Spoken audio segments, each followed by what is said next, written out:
Assalamualaikum warahmatullahi wabarakatuh.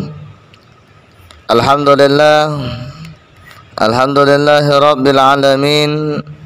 Wassalatu wassalamu ala asrafil anbiya'i wal mursalin wa ala alihi wa sahbihi rasulillahi ajma'in. Asyhadu an la ilaha illallah wahdahu la syarika lah wa asyhadu anna Muhammadan abduhu wa rasuluh allazi la nabiyya ba'dah. Amma ba'du. Anak-anak ustaz yang dimuliakan oleh Allah Subhanahu wa taala, bersyukur kita kepada Allah, selawat dan salam semoga tetap tercurahkan ke ribuan jin alam Nabi Allah Muhammad sallallahu alaihi wasallam. Bagaimana kabarnya anak-anak ustaz semuanya? Semoga insyaallah dalam keadaan sehat walafiat dan dalam lindungan Allah Subhanahu wa taala. Amin ya rabbal alamin. Anak-anak ustaz semuanya, sebelum kita lanjut pada hari ini, marilah kita buka pertemuan ini dengan membacakan surah Al-Fatihah. Baca surah Al-Fatihah dimulai. Bismillahirrahmanirrahim. Alhamdulillahirabbil alamin. Maliki yaumiddin. Iyyaka na'budu wa iyyaka nasta'in. Ihdinas siratal mustaqim. Shiratal ladzina an'amta 'alaihim ghairil maghdubi 'alaihim waladdallin. Bacaan doa selesai.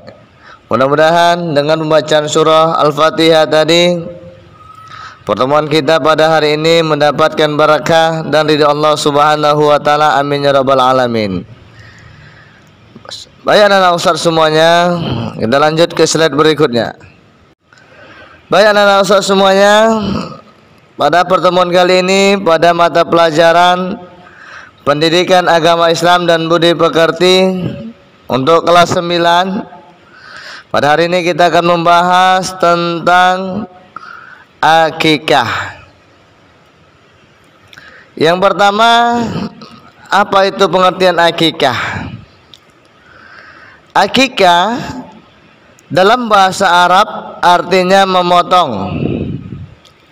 Sedangkan menurut istilah, akikah ialah menyembelih kambing pada hari ke-7 dari kelahiran anak sebagai tanda rasa syukur kepada Allah Subhanahu wa taala atas kelahiran anaknya, baik laki-laki maupun perempuan. Lalu syarat-syarat akikah yang pertama itu ialah hewan dari kipsi atau domba putih dan sehat umur minimal setengah tahun. Ya. Kalau domba putih umurnya minimal setengah tahun atau 6 bulan. Sedangkan kalau kambing minimal usianya 1 tahun. Syarat yang kedua, untuk laki-laki ialah 2 ekor kambing. Sedangkan untuk anak perempuan 1 ekor. Yang ketiga syaratnya, binatang tersebut, hewan tersebut tidak cacat atau berpenyakit. Anak-anak ustaz semuanya, adapun waktu pelaksanaan akikah. Pelaksanaan akikah disunahkan pada hari ke-7 dari kelahiran seorang anak. Akan tetapi apabila tidak bisa melaksanakan pada hari ke-7, maka bisa dilaksanakan pada hari ke-14. Dan juga apabila tidak bisa melaksanakan pada hari ke-14, maka bisalah dilaksanakan pada hari ke-21. Akan tetapi jikalau tidak bisalah di hari ke-21 kelahiran seorang anak, namun setelah 3 minggu masih juga tidak mampu, maka kapan saja pelaksanaannya dikala sudah mampu. Artinya di hari ke-7 nggak bisa, hari 14 juga nggak bisa, di hari ke-21 juga nggak bisa, maka kapan saja ketika mampu untuk melaksanakannya, maka laksanakanlah akikah tersebut. Adapun hukum akikah ialah sunnah muqaddah. Artinya ibadah sunnah yang sangat dianjurkan untuk dikerjakan. Hal itu didasarkan atas hadis Nabi Shallallahu Alaihi Wasallam, bersama kelahiran anak ada akikahnya, maka alirkanlah darah sembelihannya dan cukurlah rambutnya. Hadis riwayat Abu Daud dan Ibnu Majah.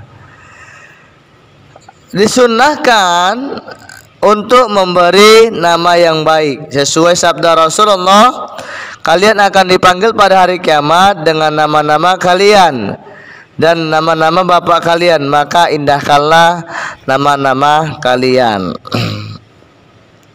Jadi hukum akikah itu anak-anak ustadz, hukumnya adalah sunnah muqaddah, ibadah sunnah yang sangat dianjurkan untuk dikerjakan.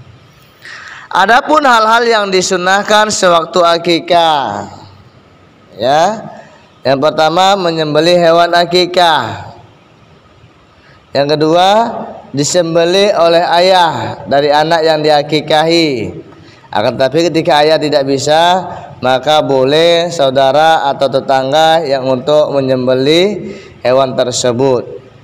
Yang ketiga, memberi nama yang baik. Yang keempat, mencukur rambut anak yang diakikahi. Yang kelima, bersedekah seberat timbangan rambut bayi. Itulah hal-hal yang disunahkan sewaktu akikah. Adapun hikmah dari pelaksanaan akikah, ya, yang pertama, membebaskan anak dari ketergadaian. Jadi anak yang baru dilahirkan, maka anak tersebut dalam posisi masih dalam gadaian. Oleh karena itu, dalam menembuskan ketergadaian tersebut, maka kita haruslah dianjurkan untuk kiranya anak tersebut diakikahkan. Yang kedua, adapun hikmah akikah sebagai tanda rasa syukur kita kepada Allah Subhanahu wa taala karena telah mengaruniakan seorang anak. Yang ketiga, melahirkan rasa kegembiraan karena mendapatkan seorang anak. Yang keempat, mempererat hubungan silaturahim antara masyarakat dengan keluarga yang dikaruniakan seorang anak. Dan yang kelima, merupakan kegembiraan atas bertambahnya jumlah umat Islam dengan kelahiran seorang anak. Inilah hikmah dari akikah.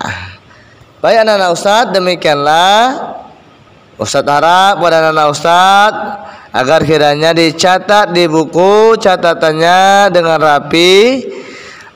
Setelah itu kerjakanlah tugas.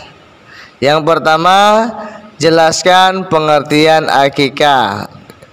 Yang kedua, tuliskan hikmah pelaksanaan akikah.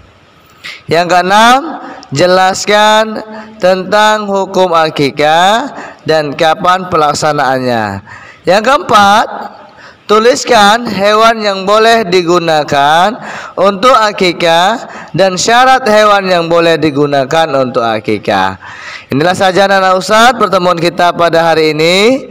Ustadz harap tugasnya agar dikumpul kepada wali kelasnya masing-masing, dan Ustadz harap juga ditulislah di buku catatannya dengan rapi, dan tugas dibuatlah di buku catatan tersebut, ya, jangan dibuat di kertas lembar. Mungkin ini saja dari Ustadz, mudah-mudahan bermanfaat kepada kita semua. Akhirul kalam, wabillahi taufiq wal hidayah. Wassalamualaikum warahmatullahi wabarakatuh.